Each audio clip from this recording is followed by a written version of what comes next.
রাধে রাধে। প্রথমে শ্লোকগুলো একটু আপনাদেরকে দেখাই। আপনার স্ক্রিনটা একটু শেয়ার দেই, স্ক্রিনটা দেখবেন দেখা যায় কিনা।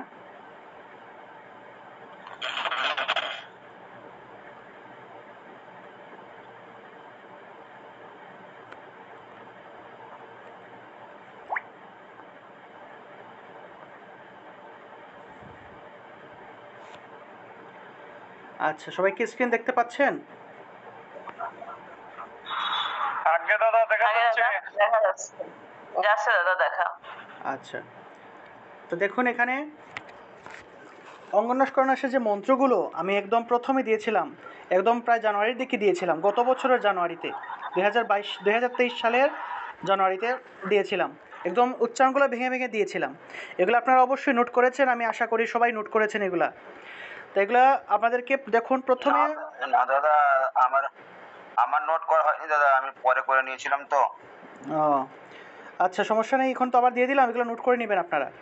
দেখুন মূলত বিভিন্ন আচ্ছা আচ্ছা এই জগদীশচন্দ্র ঘোষের গীতা, তারপরে গৌরচন্দ্র বর্মনের গীতা, এই সকল গীতার সামনের দিকে এরকম গীতার অঙ্গন্যাস আপনারা পেয়ে যাবেন। মূলত যে কোনো গীতা পাঠের শুরুতে আমাদেরকে এই অঙ্গন্যাসটা করতে হয়। তা অঙ্গন্যাসের শুরুতে এই মন্ত্রগুলো পাঠ করতে হয় গীতা পাঠের ক্ষেত্রে। ওম অস্য শ্রীমদ্ ভগবত গীতা মালা মন্ত্রস্য শ্রী ভগবান वेदव्यास ऋषि अनुष्टुप छंद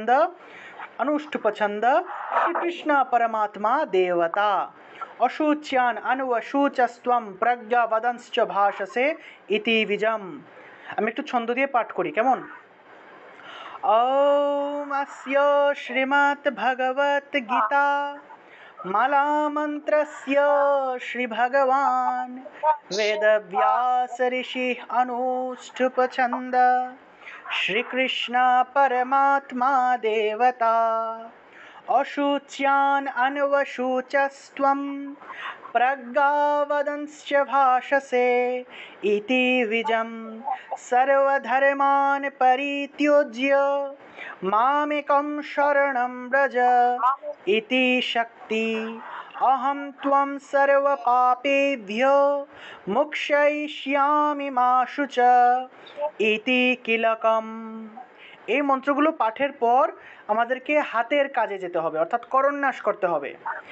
এবারে করন্যাস ইতি কিলকম, তারপরে হাতের অঙ্গুষ্ঠাঙ্গুল ধরতে হবে, তারপরে তর্জনী আঙ্গুল ধরতে হবে। প্রথমে আমরা বৃদ্ধাঙ্গুল বা অঙ্গুষ্ঠাঙ্গুল স্পর্শ করে আমরা এই মন্ত্রটা বলতে হবে।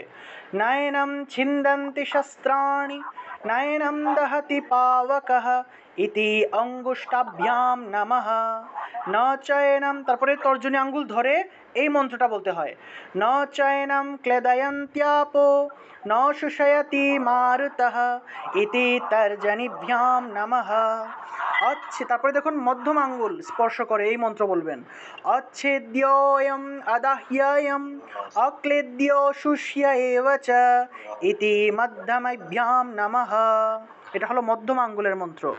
তারপরে এই অনামিকা আঙ্গুলের মন্ত্র। নিত্য সর্বগতঃ স্থাণুর অচল অয়ম সনাতনঃ ইতি অনামিকাভ্যাম নমঃ। এটা হলো অনামিকা আঙ্গুল। তারপর হলো কনিষ্ঠা। পশ্যমে পার্থ রূপাণি শতশু অথ সহস্রশঃ ইতি কনিষ্ঠাভ্যাম নমঃ। এভাবে পাঁচটা আঙ্গুল স্পর্শ করে পাঁচটা মন্ত্র আমাদেরকে বলতে হয়। তো আমরা কীভাবে আঙ্গুলগুলো ধরে ধরে মন্ত্রগুলো বলবো সেটাই এখন আপনাদেরকে দেখাবো। আপনারা মন্ত্রগুলো তো বুঝতে পারছেন সবাই। এই মন্ত্রগুলো আপনারা নোট করবেন, পাঁচটা আঙ্গুলের পাঁচটা মন্ত্র। আর এই মন্ত্রগুলো হ্যাঁ, এই মন্ত্রগুলো পাঠের আগে আমাদেরকে এই স্টার্টিংটা পাঠ করতে হবে। ওম অস্য শ্রীমদ্ ভগবত গীতা, এইভাবে স্টার্টিংটা পাঠ করতে হবে। তো আপনাদেরকে দেখাই। দাদা বলছিলাম যে এগুলো মন্ত্র তো অর্থগুলো তো বুঝতে পারছি না। আচ্ছা, অর্থ আমি দিয়ে দিব, আলাদা করে অর্থগুলো দিব। বা এই অর্থ নিয়ে একটা ভিডিও আমি করেছি, অর্থগুলো আলাদা করে দিব না, ঠিক আছে? আপাতত মন্ত্রটা দেখি। আচ্ছা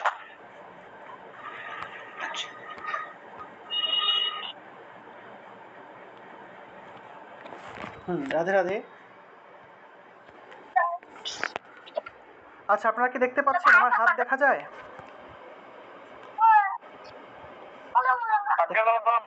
দাদা দেখতে পাচ্ছি। আচ্ছা দেখুন, আমরা দুই হাত একসাথে দেখাতে পাচ্ছি না। মনে করেন যেটা হলো আমার বৃদ্ধাঙ্গুল বা অঙ্গুষ্ঠা বলা হয়, বৃদ্ধা বা অঙ্গুষ্ঠা, এটা হলো তর্জনী, এটা হলো মধ্যমা, এই আঙ্গুলটা হলো মধ্যমা, এটা হলো কনিষ্ঠা, আর এটা হলো অনামিকা, আর এটা হলো কনিষ্ঠা। আমি আবার বলি, 5টা আঙ্গুল আমাদেরকে শিখতে হবে, যেহেতু আমরা করন্যাস করব, 5টা আঙ্গুল আমাদেরকে শিখতে হবে। এটা হলো অঙ্গুষ্ঠা বা বৃদ্ধা, এটা হলো তর্জনী, এটা হলো মধ্যমা, এটা হলো অনামিকা, আর এটা হলো কনিষ্ঠা। আমাদেরকে এই 5টা আঙ্গুল স্পর্শ করে 5টা আঙ্গুলের মন্ত্র বলতে হয়। তো আমরা প্রথমেই দেখুন, এই বৃদ্ধাঙ্গুল আছে না, বৃদ্ধাঙ্গুলের দেখবেন এই যে 2টা দাগ আছে, 2টা দাগের ঠিক মাঝখানে ধরতে হবে, এইভাবে ধরবেন। এই 2টা দাগের ঠিক মাঝখানে এইভাবে ধরবেন। সবাই ধরেন, একটু আমাকে দেখান, ভিডিওতে দেখান। হ্যাঁ, ঠিক 2 দাগের ঠিক মাঝখানে ধরতে হবে, ঠিক আছে? 2 হাত দিয়ে, 2 হাতেরই, 1 হাত না, আমি তো এখানে 1 হাত দেখাচ্ছি, 2 হাতেরই, সবাই 2 হাতের ধরেন, 2 হাত, 2 হাতেরই ধরেন, 2 হাত, ডান হাত বাম হাত 2 হাতেরই, এইভাবে। হ্যাঁ, এখানে আমি আসলে 1 হাতে আসলে মোবাইল ধরেছে, তো 1 হাতে ক্যামেরা ধরে আছি, সেজন্য আমি 2 হাত দেখাতে পারছি না। আপনারা সবাই 2 হাতেরই এইভাবে ধরেন, ধরে তারপরে মন্ত্র বলতে হবে, এইভাবে ধরে মন্ত্র বলতে হবে। এই যে প্রথম মন্ত্রটা, এই যে 1 নম্বর যে মন্ত্রটা আছে,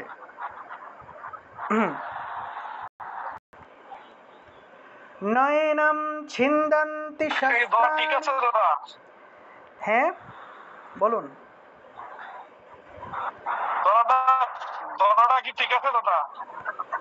হ্যাঁ ঠিক আছে, আমি দেখেছি, ঠিক আছে, ঠিক আছে, ঠিক আছে।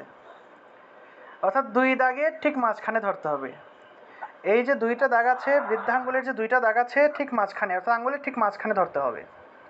তো এইভাবে আমি ধরলাম, এইভাবে ধরে 2 হাতেই কিন্তু ধরতে হবে, 2 হাতে, 1 হাতের না, 2 হাতের এইভাবে বৃদ্ধাঙ্গুলটা ধরতে হবে। ধরার পরে আমাদেরকে মন্ত্র বলতে হবে। নয়নম ছিন্দন্তি শস্ত্রাণি, নয়নম দহতি পাবকঃ, ইতি অঙ্গুষ্টাভ্যাম নমঃ। এইভাবে মন্ত্রটা বলে আমার এই অঙ্গুষ্ঠাঙ্গুলের মন্ত্রটা কমপ্লিট হয়ে গেল। আমি আবার বলি, এইভাবে ধরবো, ধরার পরে মন্ত্র বলতে হবে। নয়নম ছিন্দন্তি শস্ত্রাণি, নয়নম দহতি পাবকঃ, ইতি অঙ্গুষ্টাভ্যাম নমঃ। তারপরে আমরা তর্জনী আঙ্গুলে যাব।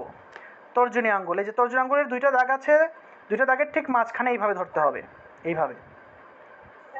তারপরে তর্জনী আঙ্গুলের মন্ত্র।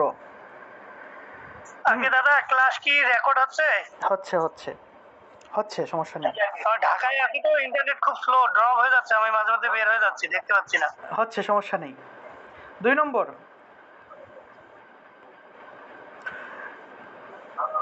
ন চয়নম ক্লেদয়ন্ত্যাপ, ন চয়নম ক্লেদয়ন্ত্যাপ, ন শুষায়তি মারুতঃ, ইতি তর্জনীভ্যাম নমঃ, ইতি তর্জনীভ্যাম নমঃ। এইভাবে আমি নমঃ বলার পরেই আমার এই তর্জনী আঙ্গুলের মন্ত্রটা কমপ্লিট হয়ে গেল। তারপরে আমি মধ্যমা আঙ্গুলে যাব। অচ্ছেদ্যায়াম, এই যে 2টা দাগ আছে না, 2টা দাগের ঠিক মাঝখানে ধরবেন। অচ্ছেদ্যায়াম আদাহ্যায়াম অক্লেদ্য শুষ্য এব চ, ইতি মধ্যমাভ্যাম নমঃ। 2 হাতের, 1 হাত না, কিন্তু 2 হাতের ধরতে হবে। যদিও আমি এখানে 1 হাত দেখাচ্ছি, আপনাদের সবাইকে কিন্তু 2 হাতই ধরতে হবে, ঠিক আছে? আমি আবার বলি, অচ্ছেদ্যায়াম আদাহ্যায়াম অক্লেদ্য শুষ্য এব চ, ইতি মধ্যমাভ্যাম নমঃ।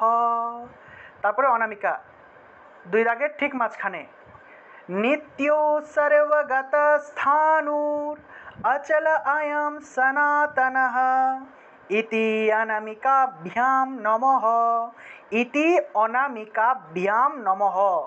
এটা আমার অনামিকা আঙ্গুলের মন্ত্র। তারপরে কনিষ্ঠা, পশ্যমে পার্থ রূপাণি শতশু অথ সহস্রশঃ, ইতি কনিষ্ঠাভ্যাম নমঃ। এভাবে আমি কনিষ্ঠা আঙ্গুলের মন্ত্র বললাম। তাহলে আমি আবার 5টা আঙ্গুলের মন্ত্র একসাথে বলি, আপনারা আমার সাথে সাথে এইভাবে করবেন, ঠিক আছে? প্রথমে নয়নম ছিন্দন্তি শস্ত্রাণি, नयनं दहोति पावकः इति अङ्गुष्ठाभ्यां नमः न चैनं क्लेदयन्त्यापो न शुषयति मारुतः इति तर्जनीभ्यां नमः अच्छेद्योऽयम् अदह्योऽयम् अक्लेद्य शोष्य एव च इति मध्यमेभ्यां नमः नित्यो सर्वगतस्थाणुर् अचल अयं सनातनः इति अनामिकाभ्यां नमः नित्यो पश्य मे पार्थरूपाणि शतोष अथ सहस्रशः इति कनिष्ठाभ्यां नमः। তো এইভাবে আমরা পাঁচটা আঙ্গুলের পাঁচটা মন্ত্র বলবো। পাঁচটা আঙ্গুলের পাঁচটা মন্ত্র বলার পরে আমাদেরকে এই সমাপ্তি করতে হয় আর কি। এটা কীভাবে দেখাবো আসলে, এই যে দেখুন, প্রথমে এই ডান হাতে এই যে ডান হাত আর বাম হাত না, প্রথমে ডান হাতটা এইভাবে করবেন, এইভাবে তিন আঙ্গুল, আর বাম হাতের নিচে ডান হাতটাকে রাখবেন। সবাই রাখুন এইভাবে, দেখা যায়?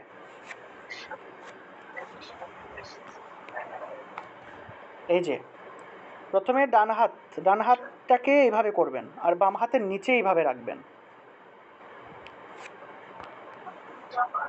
আসলে একা একা ক্লাস নেওয়াটা অনেক সমস্যা, কেউ একজন ক্যামেরা ধরে রাখলে ভালো হতো। এইভাবে পাঁচটা আঙ্গুলের পাঁচটা মন্ত্র বলার পরে আপনারা একটু সবাই ভিডিওতে আসলে ভালো হতো, আসলে আমি দেখতে পারতাম আপনাদের হচ্ছে কি না। এগুলো তো প্র্যাকটিক্যাল বিষয় না, সেজন্য এগুলো আসলে না দেখলে বুঝতে পারবো না আপনাদের হচ্ছে কি না। আসলে এগুলো আসলে অনেক শিক্ষার বিষয়, তো একটু ভিডিওতে আসলে আপনারা ভালো হয়। এই যে এইভাবে প্রথমে এটা হলো আমার ডান হাত। ঠিক আছে দাদা। হ্যাঁ, ডান হাতের এই আঙ্গুলটাকে নামাবেন, এই আঙ্গুলটাকে এভাবে ধরবেন, এই যে তিন আঙ্গুলের এভাবে বের করবেন, তারপর বাম হাতের নিচে এইভাবে রাখবেন, বাম হাতের নিচে। এই যে দাদা। ঠিক আছে দাদা। হ্যাঁ ঠিক আছে ঠিক আছে দাদা। হ্যাঁ ঠিক আছে, এভাবে বাম হাতের নিচে রাখবো, রাখেন বাম হাতের নিচে। হ্যাঁ এই তো ভেরি গুড, হয়েছে, এই তো হয়েছে, ঠিক আছে ঠিক আছে, তোমারটা হয়েছে। ঠিক আছে, দেখতে পাচ্ছি। হ্যাঁ ঠিক আছে, তোমারটা হয়েছে। অর্পা ঠিক না? তোমার নাম কি অর্পা? পূর্ণতা ভৌমিক অর্পা, ঠিক আছে, হয়েছে। এইভাবে আমরা এইভাবে ধরবো। পাঁচটা আঙ্গুলের তো পাঁচটা মন্ত্র বললাম, পাঁচটা আঙ্গুলের পাঁচটা মন্ত্র বলার পরে এইভাবে আমরা রাখবো, ডান হাতটা বাম হাতের নিচে রাখবো। রাখার পরে আমাদেরকে মন্ত্র বলতে হবে, নানা বিধানি দিব্যানি নানাবর্ণাকৃতিনি চ ইতি করতল পৃষ্ঠায় অস্ত্রায় ফট। অর্থাৎ ইতি করতল, এরকম হাতটা ঘোরাতে হবে, বাম হাতটাকে ডান হাতটাকে বাম হাতটা ঘোরাতে হবে এইভাবে। অর্থাৎ এই যে হাতটার নিচে ছিল সেই হাতটাকে আমি এইভাবে ঘোরাবো, বাম হাতের নিচ দিয়ে ঘুরিয়ে একটা তালি দিতে হবে এইভাবে।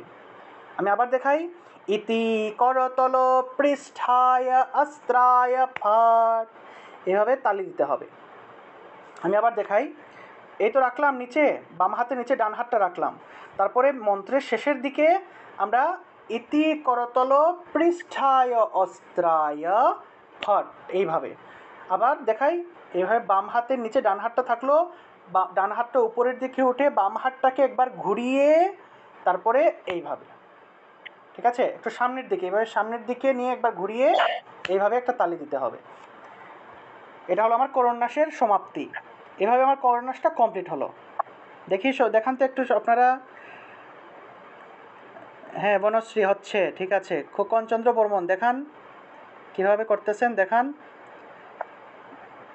একবার ঘোরাবেন, একবার ঘোরালেই হবে, একবার অথবা তিনবার ঘোরালেই হবে। একবার ঘোরালেই হয়, আর লাগে না, একবার ঘোরালেই হয়, তিনবার লাগবে না, একবার ঘোরালেই হবে, একবার ঘোরালেই হবে। একবার এইভাবে একবার ঘুরিয়ে এই, ঠিক আছে, মন্ত্রের শেষের দিকে। হ্যাঁ হ্যাঁ দেখছি, হ্যাঁ হচ্ছে, ঠিক আছে ঠিক আছে, হচ্ছে। দাদা আমার তো হ্যাঁ দাদা আমি বেঙ্গালুরু আছি, হাসপাতালে বসে বসে ক্লাস নিতে করতেছি। বা যাই হোক, খুশি হলাম অনেক। যাই হোক, আপনি হসপিটালে ভর্তি হয়েও যে এইভাবে হসপিটালে বসে বসে যে আপনি ক্লাস করতেছেন, খুব ভালো লাগলো। যাই হোক, আপনাদের মোটামুটি হচ্ছে, সবারই হচ্ছে, আমি দেখছি। আমি আবার দেখিয়ে দিই সবাই রে, আবার একটু দেখিয়ে দিই আপনাদের। এই যে আমি আমার ডান হাত, এটা হলো আমার বাম হাত, এটা হলো আমার ডান হাত, বাম হাতের নিচের ডান হাতটাকে এইভাবে ধরে ডান হাতটাকে রাখলাম নিচে। তারপর মন্ত্রের শেষের দিকে নানা বিধানি দিব্যানি নানা বর্ণাকৃতিনি চ, ইতি ইতি বলার সাথে সাথে হাতটাকে ঘোরাতে হবে। ইতি করতল পৃষ্ঠায় অস্ত্রায় ফট, ফট বলে তালি দিতে হবে। ইতি করতল পৃষ্ঠায় অস্ত্রায় ফট, ইতি ইতি করন্যাস, শেষে বলতে হবে ইতি করন্যাস। ঠিক আছে? আচ্ছা, এখানে যারা যারা তোমরা স্টুডেন্টরা আছো, যারা পড়াশোনায় আছো, এই যে দেখো আমার এটা হলো আমার টেবিল, এই যে আমার এখানে মা সরস্বতী আছেন, রাধাকৃষ্ণ আছেন। তোমরা এরকম তোমাদের টেবিলের সামনে মা সরস্বতীকে এইভাবে স্থাপন করতে পারো। প্রতিদিন পড়তে বসার আগে মা সরস্বতীকে প্রণাম করে মা সরস্বতীর আশীর্বাদ নিয়ে তারপরে পড়তে বসবা। ঠিক আছে? মা সরস্বতী হলেন ঈশ্বরের বিদ্যাশক্তির রূপ। আমরা যেন মা সরস্বতীকে সবসময় কি প্রণাম করি, ওনাকে প্রণাম করার জন্য পড়তে বসি। আচ্ছা দেখো, আমি আবার দেখাই। 5টা আঙ্গুলের মন্ত্র তো বললাম এইভাবে। প্রথমে 5টা আঙ্গুলের মন্ত্র বলবো এইভাবে, এই যে অঙ্গুষ্ঠেভ্যাম নমো, তর্জনীভ্যাম নমো, মধ্যমেভ্যাম নমো, অনামিকেভ্যাম নমো, কনিষ্ঠেভ্যাম নমো। এভাবে 5টা আঙ্গুলের 5টা মন্ত্র বলার পরে ডান হাতটাকে এইভাবে করব, এভাবে 3 আঙ্গুলটা বের করব, 3 আঙ্গুল বের করব। তারপরে বাম হাতের নিচে ডান হাতটাকে নিয়ে তারপরে মন্ত্র বলবো, নানা বিধানি দিব্যানি নানা বর্ণাকৃতিনি চ, ইতি করতল পৃষ্ঠায় অস্ত্রায় ফট, ইতি করন্যাস। এইভাবে। সবাইকে আমরা বুঝতে পেরেছি? সবাইকে বুঝতে পেরেছি? আগে দাদা হ্যাঁ, আগে দাদা হ্যাঁ, বুঝতে পেরেছি। আচ্ছা ঠিক আছে, বুঝতে পারছি দাদা। আচ্ছা ঠিক আছে, ধন্যবাদ। আচ্ছা, এবার আমরা অঙ্গন্যাসটা দেখব। আমরা তো করন্যাসটা দেখলাম, এটা হলো করন্যাস। এতক্ষণ যা কিছু দেখিয়েছি এগুলো হলো করন্যাস। এখন আমরা অঙ্গন্যাসটা দেখব। অঙ্গন্যাস কীভাবে করতে হয়, অর্থাৎ 5টা অঙ্গ স্পর্শ করে 5টা মন্ত্র বলতে হয়। ঠিক আছে? প্রথমে হলো হৃদয়ের মন্ত্র, প্রথমে হৃদয়। আচ্ছা, আমি প্রথমে মন্ত্রগুলো একটু দেখাই। মন্ত্রগুলো কিন্তু সেম মন্ত্র, সেম আগের মন্ত্রগুলো আমি আবার একটু দেখাই। আপনাদের গ্রুপের মধ্যে কিন্তু মন্ত্রগুলো দিছি আমি মন্ত্রগুলো দেখাই আবার। সবাই কি দেখতে পাচ্ছেন? দেখা যায়? হ্যাঁ দাদা।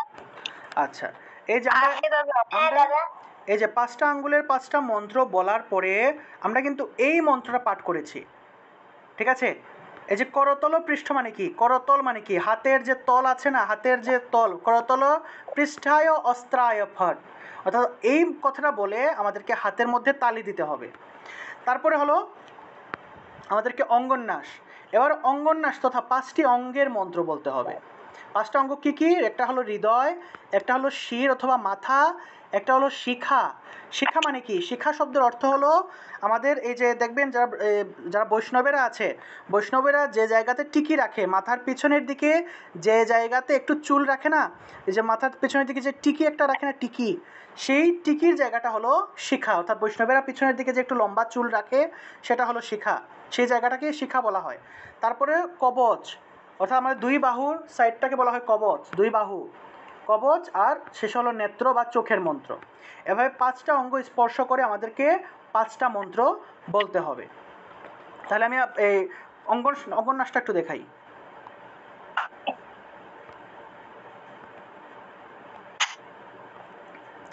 সবাই তো আছেন না? আপনারা না বুঝলে কিন্তু বলবেন, এগুলো কিন্তু অনেক প্র্যাকটিক্যাল বিষয়, এগুলো কিন্তু আপনারা নিজেও শিখবেন, আপনাদেরকে কিন্তু শেখাতে হবে। আপনারা বিভিন্ন গীতা স্কুলে যাবেন বা আপনারা নিজেরাও যখন শেখাবেন অন্যকে, এগুলো কিন্তু আপনাদের নিজেরাও কিন্তু শেখাতে হবে, তখন মানুষদেরকে শেখাতে হবে। আচ্ছা, আমরা এতক্ষণ করন্যাস শিখেছি, এবার আমরা অঙ্গন্যাসটা শিখব। দাদা বলুন। বলছে একটা কথা জানতে চাচ্ছিলাম। হ্যাঁ বলুন। এই যে আমরা গলায় তুলসী মালা দিই না, এই গলায় তুলসী মালাটা কয় পাল দিতে হয় দাদা? গলায় তুলসী মালা 2 পেজ 3 পেজ এগুলো দেওয়া যায় আর কি, 2 পেজ অথবা 3 পেজ। অনেকে, আমি যেটা জানি 1 পেজ না দেওয়াটাই ভালো, 1 পেজের উপরে হবে।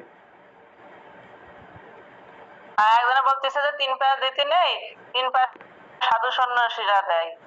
দুই তা পেজ আমি একটু ওই হলাম, ভাবলাম যে আমি আপনাদের কাছে শুনেই দেখি কি কিরকম কি আসলে নিয়মটা। এটা আসলে সঠিকটা আমি ভালো করে জানি না। আমি যেটা জানি যে 1 পেজ দেওয়াটা ঠিক না, 1 পেজের উপরে দিতে হয়, এটাই আমি জানি। আর এর চেয়ে বেশি আমি যেটা জানি 2 পেজ, বেশিরভাগ ক্ষেত্রে 2 পেজ দেয়, অনেকে 3 পেজ দেয়, 2 পেজ অথবা 3 পেজ দেয়, এটাই আর কি। হ্যাঁ দাদা, আমি এটাই জানি, এই জন্য আর কি। আচ্ছা, এটা আমি আসলে ওইভাবে ভালো আচ্ছা করে জানি দাদা, না। এটা ঠিক আছে। আপনি একটু অন্য কারোর কাছ থেকে একটু জানবেন, এটা আমি আসলে ভালো করে জানি না। জানলে আসলে আমি বলতাম। তবে আমি যেটা জানি 1 পেজ দেওয়াটা ঠিক না, আচ্ছা দাদা। 1 পেজের উপরে দিবেন, 1 পেজের উপরে দিবেন এটা। হ্যাঁ, 1 পাঁচে 1 লিখা, 2 পাঁচ বা 3 পাঁচ দিতে হয়, এটা আমিও জানি। আচ্ছা, তাহলে আমরা আচ্ছা অঙ্গন্যাসটা এখন একটু দেখি। দাদা। প্রথম হলো হৃদয়ের মন্ত্র। আমাদের এই যে এটা কি বলে, এটা হলো মধ্যম আঙ্গুল। মধ্যম আঙ্গুলের 2টা দাগের ঠিক মাঝখানে এইভাবে ধরবো, এইভাবে, ঠিক আছে? 2টা দাগের ঠিক মাঝখানে এইভাবে ধরবো। ধরার পরে তারপর হৃদয় স্পর্শ করবো। আমাদের বুকের ঠিক মাঝখানে, বুকের ঠিক মাঝখানে এটাকে হৃদয় বলা হয়, ঠিক আছে? হৃদয়ের মন্ত্র এইভাবে সবাই ধরুন, দেখি কার দাদা কাছে দেখতে করতেছেন। পাচ্ছি না। হ্যাঁ, এভাবে হৃদয়, এই যে এইভাবে। দাদা এক হাত না দু হাত? এক হাত না দু হাত? এক হাত, এক হাত, হৃদয় এক হাত, এক হাত। এক হাতের এইভাবে ধরে, এক হাতের এইভাবে ধরে, ডান হাতের, বাম হাত না কিন্তু, ডান হাতের ঠিক মধ্যম আঙ্গুলের মাঝখানে ধরে এইভাবে হৃদয় স্পর্শ করতে হবে। হৃদয় স্পর্শ করে বলতে হবে, নয়নম ছিন্দন্তি শস্ত্রাণি, নয়নম দহতি পাবকঃ, ইতি হৃদয়ায় নমঃ, ইতি হৃদয়ায় নমঃ। অর্থাৎ আপনি হৃদয়ের মন্ত্র বলছেন, ইতি হৃদয়ায় নমঃ। আমি আবার বলি, নয়নম ছিন্দন্তি শস্ত্রাণি, নয়নম দহতি পাবকঃ, ইতি হৃদয়ায় নমঃ।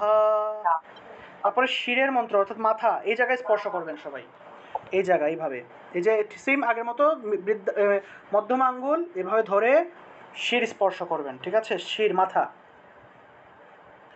ন চয়নম ক্লেদয়ন্ত্যাপো, ন শুষয়তি মারুতঃ, ইতি শিরসে স্বাহা, ইতি শিরসে স্বাহা।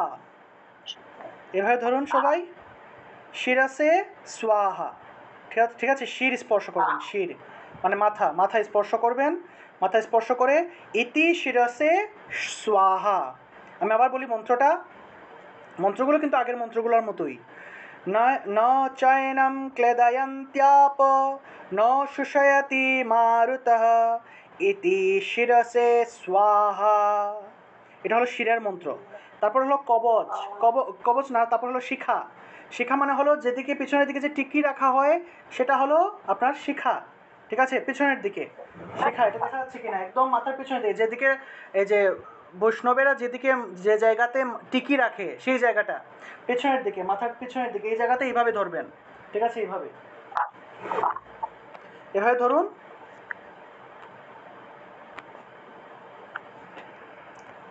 ঠিক মাথার পিছনের দিকে যে জায়গাতে টিকি রাখা হয়, এটা আমি ক্লাসের মধ্যে আমি একটা ভিডিও করছিলাম, সেই ভিডিওটা আবার দেখিয়ে দিয়েছি, ঠিক আছে? এই যে পিছনের দিকে টিকি, এই যে টিকি যেখানে রাখা হয়, তাই ওই জায়গায় স্পর্শ করে এইভাবে, এইভাবে স্পর্শ করতে হবে, এইভাবে স্পর্শ করে মন্ত্র বলতে হবে। अच्छेद्यायम अदाह्यायम अक्लेद्य शुष्य एव च, इति शिखाय बोषट, इति शिखाय बोषट। বুঝা গেল? আমি আবার বলি, अच्छेद्यायम अदाह्यायम अक्लेद्य शुष्य एव च, इति शिखाय बोषट। তারপরে কবচের মন্ত্র। শিখা তো আমি বুঝাতে পেরেছি, যে জায়গাতে বৈষ্ণবেরা টিকি রাখেন মাথার পিছনের দিকে, ঠিক সেই জায়গাতে এইভাবে আঙ্গুল করে এইভাবে স্পর্শ করতে হবে। ওকে, তারপরে এই যে কবচ, কবচের মন্ত্র, এই যে কবচ, সবাই এইভাবে এইভাবে ধরি, দুই বাহু এইভাবে ধরি, ধরার পরে কবচের মন্ত্র, নিত্য সর্বগত স্থানুর অচলায়ম সনাতনঃ, ইতি কবচায় হুম, ইতি কবচায় হুম। আমি আবার বলি, নিত্য সর্বগত স্থানুর অচল আয়ম সনাতনঃ, ইতি কবচায় হুম। এটা হলো কবচের মন্ত্র। দেখি সবাই কবচ ধরতে পেরেছেন? এইভাবে, এভাবে কবচ, হ্যাঁ, দুই বাহু, এইভাবে। তারপরে নেত্র, নেত্র মানে নেত্রত্রয়ায় বসট বলা হয়। আমাদের আসলে নেত্র আসলে তিনটা, আমাদের শাস্ত্রীয় মতে তিনটা চোখের কথা বলা হচ্ছে। আমাদের চোখ হলো তিনটা, দুইটা হলো চর্মচক্ষু আর একটা হলো জ্ঞান চক্ষু। কি বললাম? আমাদের শাস্ত্র অনুযায়ী আমাদের শাস্ত্রে আমাদের তিনটা চোখের কথা বলা হয়েছে। একটা হলো আমাদের, দুইটা হলো আমাদের চর্মচক্ষু, যেগুলো দিয়ে আমরা বাইরের পৃথিবীটা দেখতে পারি, বাইরের সব কিছু আমরা দেখতে পারি। আর একটা হলো জ্ঞান চক্ষু, যেটা আমাদের ঠিক কপালের মাঝখানে থাকে। দেখবেন দুর্গা, কালী, ওনাদের তিনটা চক্ষু না, ত্রিনয়না বলা হয়, ওনাদের দেখবেন ঠিক কপালের মাঝখানে একটা চক্ষু থাকে, ঠিক না? মা দুর্গার কপালের মাঝখানে একটা চোখ আছে না? ঠিক একইভাবে আমাদের ওই কপালের মধ্যে একটা চোখ থাকে, এই চোখটাকে বলা হয় জ্ঞান চক্ষু। এই জ্ঞান চক্ষু দিয়ে আসলে এই জগতের যা কিছু আমরা দেখতে পারি না, আমরা আমাদের জ্ঞানের মাধ্যমে সেই সব কিছু দেখে থাকি। এবং এই যে আমরা এত পড়াশোনা করি, এই যে এত শাস্ত্রীয় গ্রন্থ পাঠ করি, কেন পাঠ করা হয়? যেন আমাদের এই জ্ঞান চক্ষুটা যেন উন্মিলিত হয়ে যায়, অর্থাৎ খুলে যায়। এই জ্ঞান চক্ষু দিয়ে আমরা এই পৃথিবীর অনেক অনেক জিনিস, অনেক অনেক কিছু আছে যেগুলো আমরা দর্শন করতে পারি, যেগুলো সম্পর্কে জানতে পারি। পৃথিবীর অনেক অনেক জিনিস আছে যেগুলো আমরা জ্ঞান চক্ষুর মাধ্যমে আমরা জানতে পারি, কিন্তু এটা চর্মচক্ষু দিয়ে আমাদের জানা সম্ভব না। ঠিক আছে? এই যে আত্মা বিষয়ে জ্ঞান বা এই যে বিভিন্ন রকমের শাস্ত্রীয় যে জ্ঞানগুলো আছে, এগুলো আসলে আমাদেরকে এই জ্ঞান চক্ষু দিয়ে আসলে আমাদেরকে জানতে হয়। এর জন্য আমরা যত বেশি পড়াশোনা করব, যত বেশি জ্ঞান চর্চা করব, তত আমাদের এই জ্ঞান চক্ষুটা উন্মিলিত হবে। এবং সেই ক্ষেত্রে আমাদের যে শিক্ষাগুরু আছেন, তিনি আমাদেরকে সাহায্য করে থাকেন। এই যে গুরুর প্রণাম মন্ত্রের মধ্যেও কিন্তু আমরা পাঠ করি, ওম অজ্ঞান তিমিরান্ধস্য জ্ঞানাঞ্জন শলাকয়া চক্ষুর উন্মিলিতম যেন, যিনি আমার জ্ঞান চক্ষুটাকে উন্মিলিত করে দিয়েছেন, চক্ষুর উন্মিলিতম যেন তস্मै শ্রী গুরবে নমঃ। সেই গুরুদেবকে আমি নমস্কার জানাই। তস্मै শ্রী গুরবে নমঃ। চক্ষুর উন্মিলিতম যেন, অর্থাৎ যিনি, যার কৃপাতে আমার এই জ্ঞান চক্ষুটা উন্মিলিত হয়েছে, অর্থাৎ খুলে গেছে, সেই গুরুদেবকে আমি কি প্রণাম জানাই বা নমস্কার জানাই। সেজন্য আমরা আসলে এত এত পড়াশোনা করি, কারণ আমাদের জন্মের পরপরই কিন্তু এই চক্ষুটা কিন্তু কি এই জাগ্রত থাকে না। এই জ্ঞান চক্ষুটাকে জাগ্রত করার জন্যই আসলে আমরা এত শাস্ত্রীয় গ্রন্থ পড়ি, এত এত কিছু আমরা এই পড়াশোনা করে জ্ঞান চর্চা করে থাকি। আচ্ছা, কেউ কিছু বলবেন? বলেন। দাদা নমস্কার, আমি শেখর বলতেছিলাম। হ্যাঁ বলেন। দাদা ওই অবচারীরকম যেটা বলছিলেন, হ্যাঁ, এটা থেকে মহিলাদের জন্য মহিলারা বাম হাত দিবে, ছেলেরা ডান হাত দিবে, এরকম কোনো বিষয় আছে? আমি এক মহারাজের কাছ থেকে শুনছি ছেলেদের নাকি ডান হাতের লক্ষ্মী, মহিলাদের নাকি মেয়েদের নাকি বাম হাতের লক্ষ্মী, ওই জন্য মেয়েরা বাম হাতে উপরে করে দেয়। অবচারীরকম যেটা করছেন এটাতে মেয়েরা, আমি যেটা জানি, দুই হাত এইভাবে স্পর্শ করে, দুই হাত এইভাবে স্পর্শ করে বলতে হয়। বুঝিনি আসলে। আপনার মিউট হয়ে গেছে, মিউট হয়ে গেছে।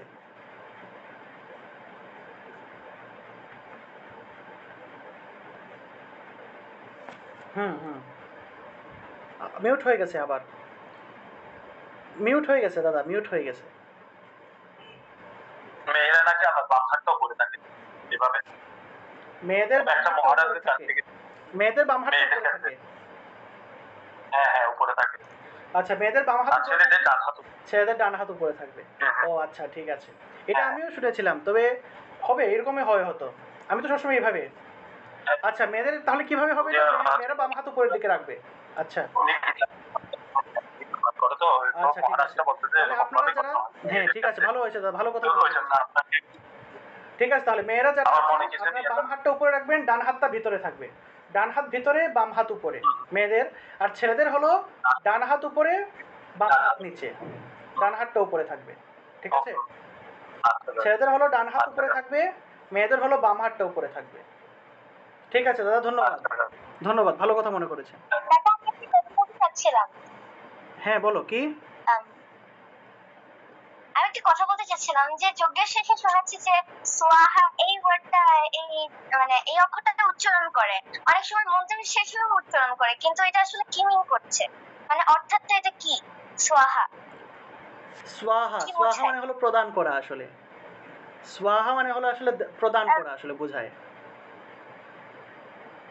এই যে মনে মানে করো ত্যাগ যজ্ঞের করা মধ্যে, এরকম? যজ্ঞের মধ্যে আসলে কোন একটা জিনিস সমাপ্তি করে এটা স্বাহা মানে হলো গিয়ে, মনে করো যজ্ঞের মধ্যে যখন মন্ত্র বলার পরে মনে করো যে গীতা যজ্ঞের মধ্যে ওম নমঃ ভগবতে বাসুদেবায় স্বাহা, স্বাহা মানে হলো আমি কি এটা প্রদান করছি, এই জিনিসটা বোঝায় আর কি, প্রদান করছি। আরেকটা কথা বলা যায় যে প্রদান করা বা অর্পণ করা বলা যায় না? হ্যাঁ, অর্পণ করা, এটাই অর্পণ করা। আচ্ছা আমরা এতে একটু দেখি আবার। ধন্যবাদ দাদা। আমি নেত্রটা একটু ভালো করে দেখিয়ে দিই, এটা কিন্তু একটু শেখার বিষয় আছে।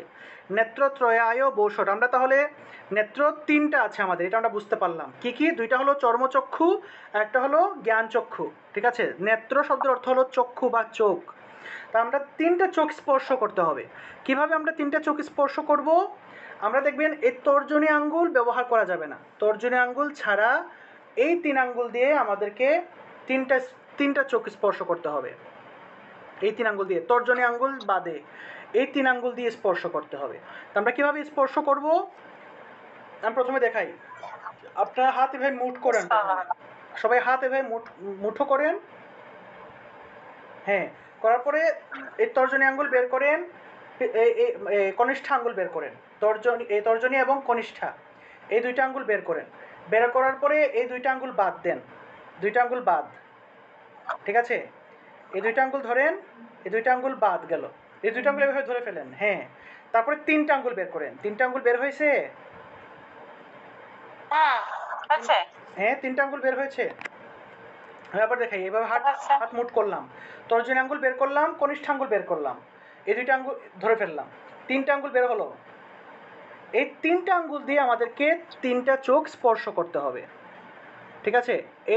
এই মধ্যমা আঙ্গুলটা আমরা কপালের মধ্যে স্পর্শ করব, এইভাবে এইভাবে মধ্যমা আঙ্গুলটা কপালের মধ্যে ধরবো, বাকি দুইটা আঙ্গুল দুইটা চোখের সাইডের দিকে ধরবো, দুইটা চোখের সাইডের দিকে এইভাবে ধরবো।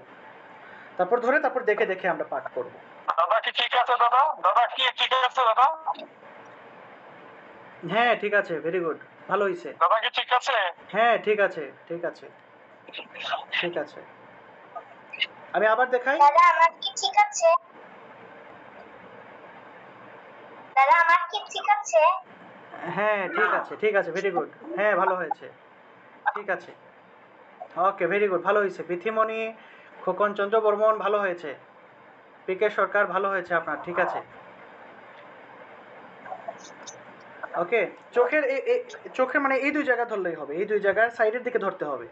চোখের উপরে ধরলে তো আমি গীতা দেখতে পারবো না, চোখের উপরে ধরার দরকার নেই, সাইডের দিকে একটু ধরবেন, ঠিক আছে? তাহলেই হবে। চোখের উপরে ধরলে তো আমি গীতা দেখতে পারবো না, সেজন্য। তাহলে আবার দেখাই। হাত মুঠ করলাম, তর্জনী আঙ্গুল বের করলাম, কনিষ্ঠা আঙ্গুল বের করলাম, তারপরে দুইটাকে ধরলাম, তিনটা আঙ্গুল বের হলো, ঠিক আছে? এই তিনটা আঙ্গুল বের হলো, তার মধ্যে মধ্যম আঙ্গুলটা আমরা কপালে স্পর্শ করব, মধ্যম আঙ্গুলটা কপালে স্পর্শ করলাম, বাকি দুই আঙ্গুল দুই দিকে, ঠিক আছে? আচ্ছা দাদা, আমার একটা প্রশ্ন। এরকম করে? ওকে, এভাবে। হ্যাঁ দাদা। হ্যাঁ বলেন বলেন। দাদা ওই যদি এই দুই আঙ্গুল কনিষ্ঠার তর্জনী যদি আমরা বন্ধ করে ইয়া করতে পারবো না? আমি একটু দেখাই আপনাকে, এভাবে করা যাবে না বন্ধ করে? হ্যাঁ করা যাবে, করা যাবে, কোনো সমস্যা নেই। বন্ধ করে আর কি অনেকের একটু কষ্ট হয়ে যায়, সেজন্য আমি এইভাবে দেখাই না। বন্ধ করে অনেকে পারে না, এজন্য দেখাই না আসলে, এজন্য আমি হাত খুলেই এইভাবে দেখাই। বন্ধ করেও করা যাবে, হাত খুলে করা যাবে। বন্ধ করে অনেকে কষ্ট হয়, অনেকে পারে না, সেজন্য, ঠিক আছে? এইভাবে আবার এইভাবে যে দুইটা আঙ্গুল বন্ধ করে এইভাবে করা যায়, এইভাবে করা যায়, কোনো সমস্যা নেই। বন্ধ করে অথবা খুলে যখন এভাবে করা যায়, কোনো সমস্যা নেই। তাহলে এইভাবে আমরা ধরলাম, ধরার পরে আমাদেরকে মন্ত্র বলতে হবে, শেষের যে মন্ত্রটা আছে, পশ্যমে পার্থ রূপাণি শতশ অথ সহস্রশ ইতি নেত্রত্রয়ায় বৌষট, ইতি নেত্রত্রয়ায় বৌষট। এভাবে ইতি নেত্রত্রয়ায় বৌষট বলতে হবে। এইভাবে বলার সাথে সাথে আমাদের এই কি বলে এটা, নেত্রের যে মন্ত্রটা আছে সেটা শেষ হলো। নেত্রের মন্ত্রের পরে আমাদেরকে আবার আগের মতো হাতটাকে এইভাবে করতে হবে, আগের মতো। ডান হাতটাকে এইভাবে করে বাম হাতের নিচে নিয়ে আবার আগের মতো মন্ত্র বলতে হবে। নানা বিধানি দিব্যানি নানাবর্ণাকৃতিনি চ ইতি করতল পৃষ্ঠায় অস্ত্রায় ফট ইতি ইতি অঙ্গন্যাস। এখন তো আমরা অঙ্গন্যাস করছি, সেজন্য আমরা বলবো ইতি অঙ্গন্যাস। তারপরে আমাদেরকে বলতে হবে ইতি শ্রীকৃষ্ণ প্রীত্যর্থম পাঠে বিনিয়োগः।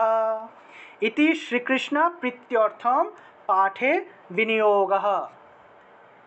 ইতি শ্রীকৃষ্ণ প্রীত্যর্থম পাঠে বিনিয়োগः। তারপরে গীতার ধ্যান আরম্ভ করতে হয়। অথ ধ্যানম ওম পার্থায় প্রতিবোধিতম ভগবতা নারায়ণেন স্বয়ং। আচ্ছা, গীতার ধ্যানটা আগামী দিন আমরা দেখব। গীতার ধ্যানটা আগামী দিন আরেকবার একটু পাঠ করিয়ে দেব, এবং আগামী দিনের ক্লাসে আমরা গীতায় কীভাবে ভোগ নিবেদন করতে হয় সেটা শিখব।